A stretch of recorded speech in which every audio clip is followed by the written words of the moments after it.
Hello, my brothers and sisters on the Dragon's Path. My name is Tim Heijen and I believe in dragons, and welcome before my altar.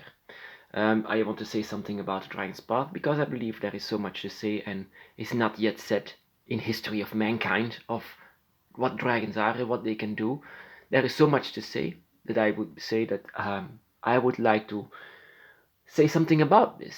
And there is, something like, for example, how did dragons come to us? Why did they come to us? What I came to understand and to learn is once you are inside of a dimension or in a realm, when you are born in it or when you are in it, then you don't leave. You just stay there. You don't travel. Travelers are special kind of spirits with a special ability, and they have the authority of Leviathan himself to travel.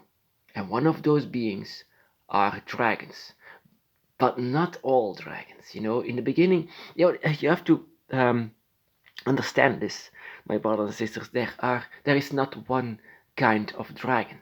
There are several kinds of dragons.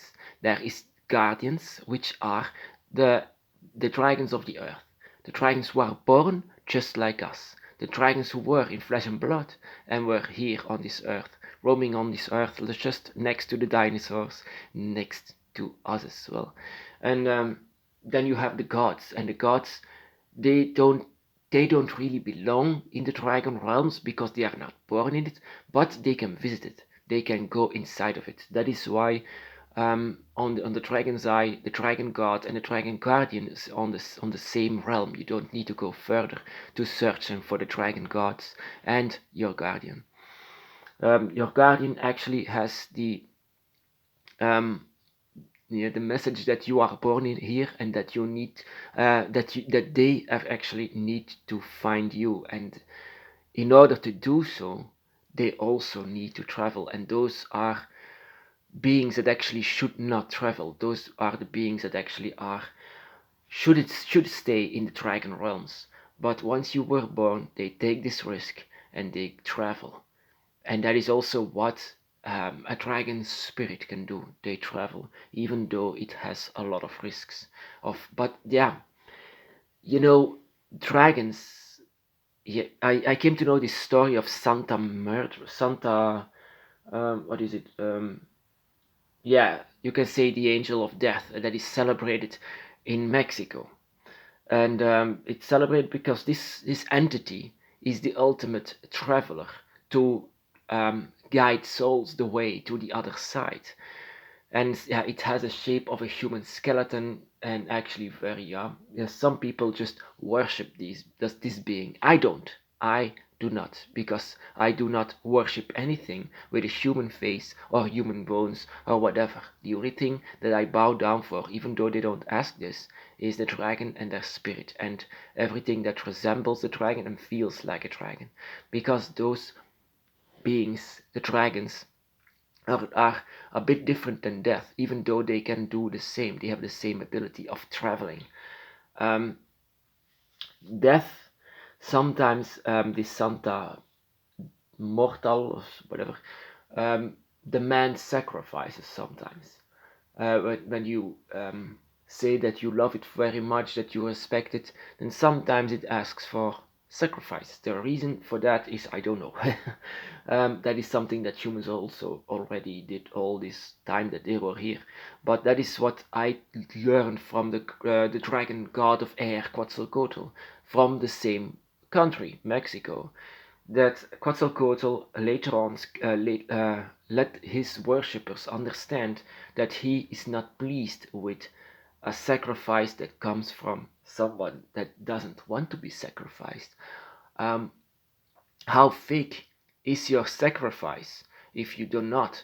If this is a victim and not someone who willingly is going to the dragon, but is kicking and screaming of fear, of death, um, and you just give something of this man who doesn't want to go, or this animal that doesn't want to go, that is afraid of death, then the only thing that the dragon asks from you, and that is of pure wisdom from Quetzalcoatl, or in short, Q, um, that this is not what the dragon wants. The dragon wants you, and you alone. That is very interesting, by the way.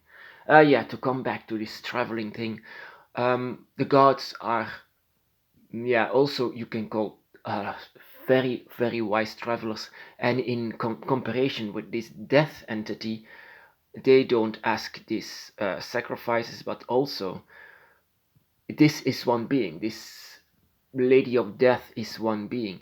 The dragons are many, many beings, and all attached to some of us. Some of us out of these billion people that come and go, you are the one that they were waiting for, and you are also the one. What I believe is that they will wait for you and join you to go also over the realms of Leviathan in the direction of the Dragon Realm. And the Dragon Realm is the fifth gate. You can argue to say the sixth gate because it's a gate within the gate that is very sacred for the dragon, for us, for everyone of us, of course. And the dragon, yeah, like I say, there are several kinds of dragons. It's not only gods and guardians, it's also other beings. Some can even argue dragon angels, but in my eyes, I already seen this. And yeah, by the way, of speaking of angels, I was talking about angels, videos ago, talking about Michael, and I did some research of how actual angels look like, and I was actually very surprised. And somewhere I've seen these entities in my travels when I was going to the Dragon Realms, and these were the beings that were looking at me, and I was so afraid, and I didn't even realize that these beings, these monstrosities, you can say, are called the first rank of angels. Let me give you an example. This is one of them. Many eyes, especially if you go to other different kind of angels, you can also see in this different kind of entities with a lot of eyes and a lot of wings and some kind of purely monstrosities. Some even look like the resemblance of a coronavirus with many eyes in it. It's yeah, this is the angel that's supposed to take you along to heaven. Well, let me tell you, I prefer the dragon. I prefer that the dragon is waiting for me and not this monstrosity of a dimension of interdimensional place. No, no, please not. Um, I'm not a Christian, luckily for that. I'm a draconic Wiccan. You can also see a dragon witch, and yeah, it's all about the dragon. The dragon is my angel of death, but also my angel of light, my friend, my company that I have. It's not because I'm a lonely soul. I was pushing the dragon away back in the day. It's been since in a few days. It's been 15 years ago. It's a very special moment for me. Yeah, and it was not, of course, a very easy beginning of my path. I could see the dragon everywhere. I could feel them everywhere I go, and I knew in my mind that I could not tell anyone of how it sounds, and that is such a fortunate for any one of us who can feel and see, even most of the time feel the dragon. And yes, they are there. The dragon is very real, but humanity, the first reaction that I had once I told someone about this was laughing in my face. And that was very hard for me. And I was saying, oh no, I'm not telling this to anyone anymore. But the dragon was so there, so in my life, so involved that I just could not stop saying this to people about the dragon. And I'm so happy that you actually are here so that I can talk and continuously talk about the dragon, because there is so much to say. They are the angel of death, they are the angel of light, they are the beings of gods and deities, they are the friends that we have, they are the lovers that we feel, they are nature, they are the elements. Um, they are so much, actually, in my experience, that I never actually thought that a dragon was. And the dragon was so much more than just a being of flesh and blood. but their spirit is eternal and their spirit is so strong and beautiful. So yeah, if I come and kick the bucket, you can say, no, I don't want to be there where these Christian angels are there. No, I thought that Michael was some kind of a dragon, and this could be, but I learned that those angels were on the lower ranking, and the highest angels were like these things. Those are the ones who will judge, and those were the one will be the one that will take your soul once to heaven. No, don't take me to heaven. That doesn't seem like a nice place. Just I would love to go once more because I've seen it once and it made me insane. Out of happiness, of course, in a good way. The Dragon Realms, and it was, yeah. I can only hope. I'm never sure. I can never say something is sure because I also saw Dragon Hell, and it's where a dragon god rules. To give you an example for what this hell actually is, I've seen a lot of you see a lot of the dragon, but also this is not really hell. It's just a different dimension. It's actually not a dimension really, because it's actually a place where you fall into if you have no dragon wings. That is the reason why the dragon can come to us. That is the reason why they are strong enough, because they fly over the gates. They fly over the gaps between the gates. They fly over it, and humans cannot. Humans cannot do this. So once they are, and most of the times this is caused by depression, suicide, all of the dark stuff, that they land up in the realm between realms, and that is the darkest place ever. Some argue you can say it's like hell. I can say it's Leviathan's void. You will see his body. You might even see his eyes that he has. But a human soul or even another soul, when they are there, they will change. And you might have even have seen this once you are traveling, because you were always been traveling actually. Once you were a child, you always had this draconic spirit within and always wanted to go further and away, maybe even outside to explore. And they might have seen these entities that look like this, and this looked like a wolf or a dog, and viciously trying to, yeah, bite the visitors of the unfortunate visitors of Leviathan's void. And these beings were once human or even other animals, but they will eventually end up in some kind of a shape like this, that it will strike fear in the ones who will come in it. And this is all protected and guarded and seen by Leviathan. It's even unfortunate for him himself to see that a dragon like yourself, um, of like your guardian, has to end up for some reason over there.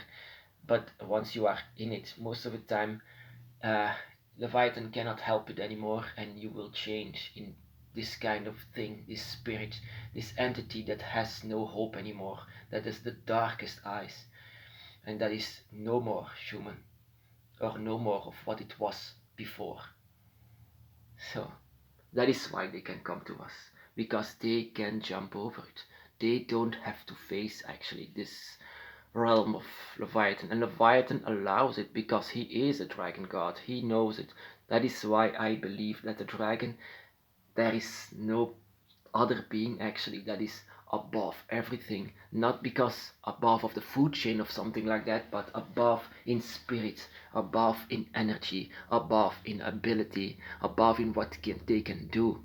There are so many different kind of dragons, and so many that you can see and feel, but there is one dragon that you have to, yeah, see and feel, and that is your guardian, because they feel the most with you, because they have been born on this earth with flesh and blood.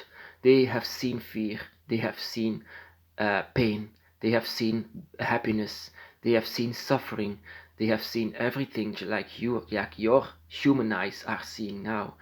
And that is also most of the time the spirit that is also within you, that is once again alive, and that is once again having this circle and cycle of life, um, with one of these dragon gods being watching over you. And the thing is, it can even be Leviathan that is the one that awakened you, and that is actually a bit strange, maybe because he is the ruler of the void. But yeah, Leviathan can be Quetzalcoatl, Pangu, Tiamat, um, and Fafnir, of course, the one of fire, and all have the different energy of elements. So yeah, like I said, a lot to say about the Dragon's Path.